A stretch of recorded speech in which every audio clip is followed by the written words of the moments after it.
we're joined by energy expert Matthew Cruz. He's also a former Eskom employee who began his career at Komati Power Station.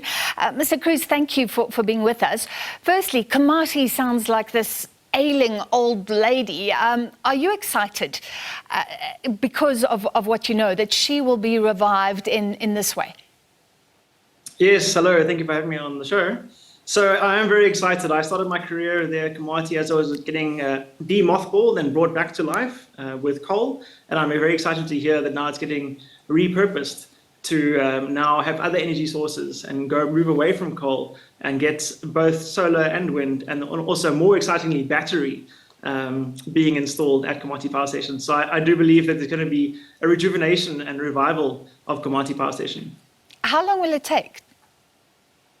So it's varying to say how long it's going to take, because different parts of the project will take different amounts of time. Solar, we know, is very quick, can take up to 6 months to get up and running. Wind, a bit longer, up to a year. And then the battery, depending on the supply and demand and when we can get the battery into the country and get it installed, can be a year and a half. So all in all, I think after a year and a half, we should see the 150 megawatts that's planned to be coming onto the grid, on the grid. What would you say? I hope you were able to listen to the earlier analyst who said this is misguided. It won't help Eskom.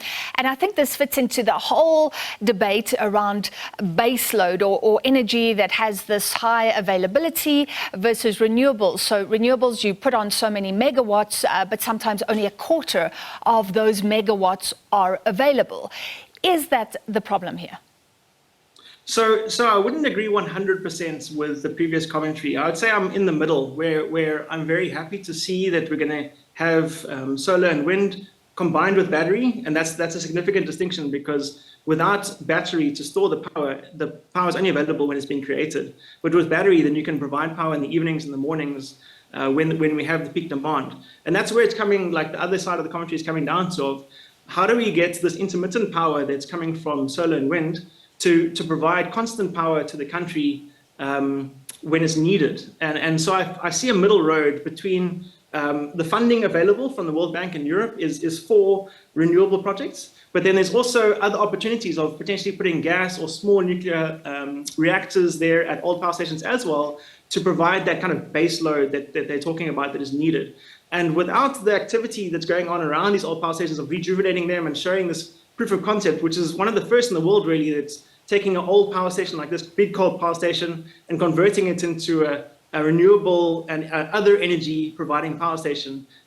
Without that kind of activity taking place, then we won't only see the other activity taking place as well, where you then have other sources of power also tapping in to the grid at the point of the old power station. It's so interesting, because some people say this is why we need coal-powered plants, because of that base load where you have a high volume of available energy. But you're saying nuclear, gas would do it as well. We just need to get the mix right. So yes, and to clarify, it's small nuclear reactors. We can't have big nuclear reactors without water and gas. And the reason why I'm saying that is because I know I was in Eskom for a long time. I worked there for 11 years. I know that whatever funding is available that we can get, it will not be for coal power stations. We've been down that road before, and we saw where it ended up trying to push for big coal. So I don't actually realistically see coal coming back into the country in a big way at all. So what are the alternatives? You know, you've got renewables on the one side, intermittent power paired with battery, which is quite expensive. It's about 10 times more expensive overall than the coal power station. And that's because you're putting all of your costs, your 10 times amount of cost, into the installation. And once it's there, that is generating power for free. Whereas a power station, you put 10 times less power to money to build it, but then you have the costs of coal every year that you have to put into that, and fuel oil.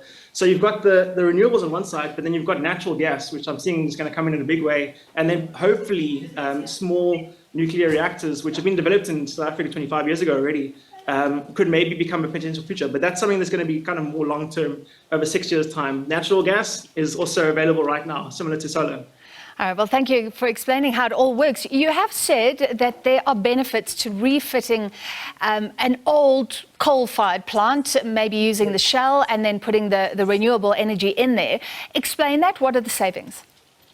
So the big benefits that I see is like 3 big benefits. Is the first one is you've got a grid connection there with your high voltage yard, where you can take power in and convert it into the voltage that needs to be to go onto the grid. So you've got a very nice, strong connection to the grid there. And we've heard about grid capacity and Northern Cape not being able to take more power onto it because the grid isn't stable and big enough there.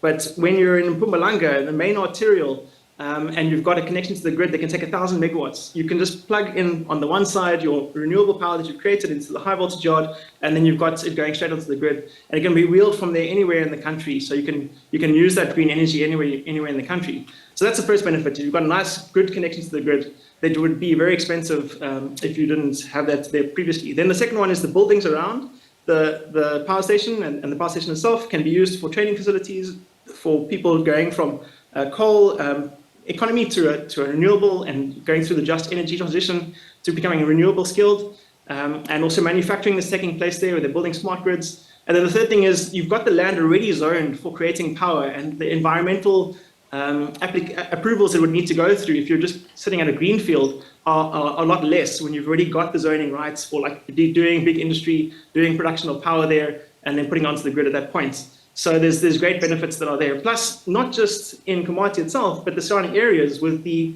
agriculture and the mining sector also going through a just energy transition. Komati will serve as a central place for these things to happen. So it's all very exciting in my opinion. And this presumably will be a blueprint that can be then used because we have a lot of these very old coal-fired stations.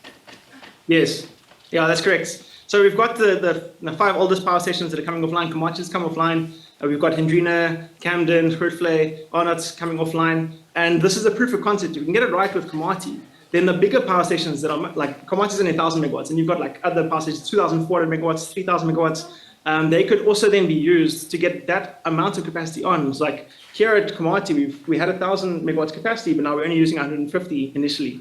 There's scope for more, but just proving the concept. Then when we shut down other power stations of like, okay, great, what are the 4 other types of power that we can put into the grid there? We don't even lose the capacity as the power station closes down. You immediately put on the solar, the wind, the battery, the gas, the small nuclear reactor. There's scope, once you get that right and you've proven the concept, to use this on a bigger scale elsewhere as well in South Africa.